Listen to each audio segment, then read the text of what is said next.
even at the churches now, we're being attacked for believing in life.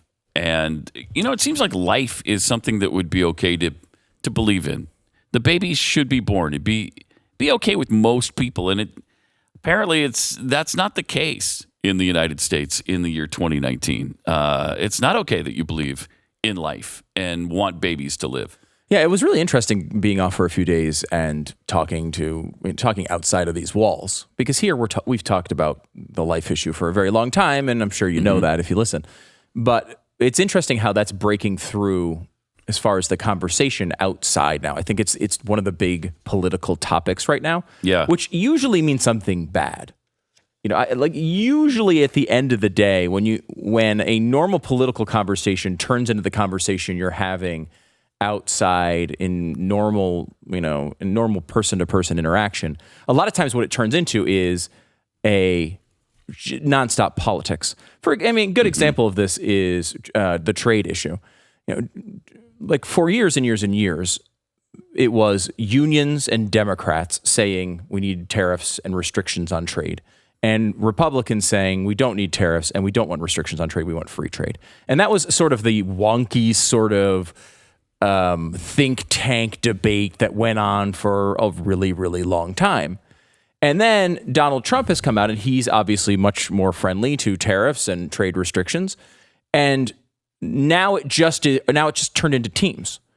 You see the same people who were arguing unions and we absolutely need these tariffs. We got to stop this free trade stuff. That's all this crazy voodoo economics and all the stuff that's going on the other side.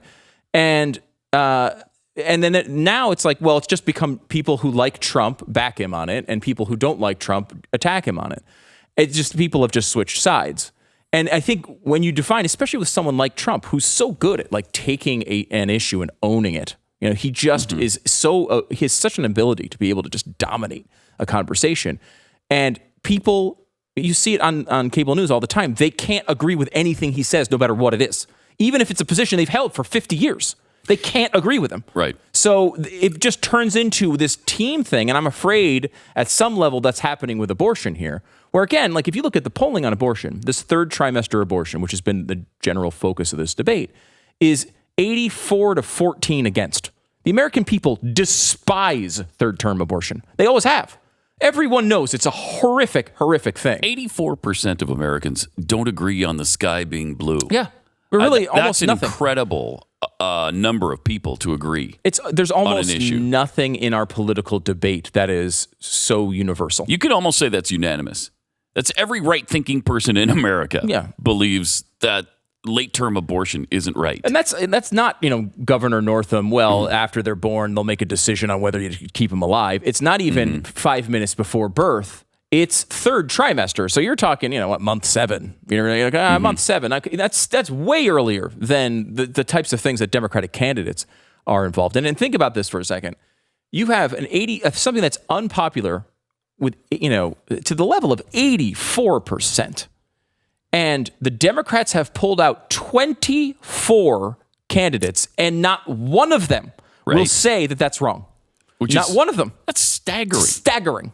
I mean, there's an argument to be made, and people who are pro-choice do make it, in that essentially it's a slippery slope, right? And there's somewhat of an equivalency with like the Second Amendment argument. Like there probably is some sort of common sense restriction on guns that Republicans could get on board on. Every once in a while you see like background checks, and it polls really well. However, most people who really care about the Second Amendment are like, look, I don't want those things because I know what you're doing. Mm-hmm. You're going to ask for 1 inch, you're going to take a mile, and then you'll take 10 miles, and then you'll take the entire globe. And we're seeing it right now. You're seeing what Beto O'Rourke came out against all semi-automatic weapons. Yeah. Like these are things that are way beyond what they said they were asking for in the common sense realm just a few months ago. So as a Second Amendment guy, and I'm not a huge gun guy, but I'm a huge Second Amendment guy, I am, and I know you're the same way, I don't want to give 1 inch on any of this stuff because they're coming for all of it. So maybe that's the same thing with some people on the abortion argument. They think they're going to come for first trimester abortions, so they defend to the death 5 minutes before, birth abortions. Defend to the death being pretty appropriate here. It's so incredibly unpopular. Second trimester abortions are also incredibly unpopular. I think it's a 37-point gap to the negative on second trimester on abortions. whether they should be allowed. Right. They should. Yeah. Everyone says second and third trimester abortions should be illegal. That's the why only one that polls well is the first trimester. It's the first trimester, and it's slightly positive. However, again, like Republicans in general, and Alabama is an exception here, as they were going after basically 6 weeks or so. Most Republican states are asking for 20-week abortion bans. That's the typical Republican position. Interestingly, though, this week there was a poll that said 55% of Americans are in favor of the heartbeat bills. That's not. I mean, that's not a amazing surprise, too. Yeah, really. I mean, you wouldn't, to listen to these Democrats, you wouldn't think that anyone would be in favor of the heartbeat bill. But 55%, that's most Americans that as soon as you know there's a heartbeat, you can't have an abortion. And then you look at that, and then you see the stance of all of these candidates on the Democrat side, and it just doesn't add up. I mean, it just doesn't make any sense. They can't find one. I mean, this is a party, like, one of the biggest abortion rulings in the Supreme Court was Casey. And this goes back to, years and years ago now. But now you have a Democratic senator, right, named Casey, same family, and they can't find one candidate to come out. I mean, it used to be that there were pro-life Democrats. This used to be something.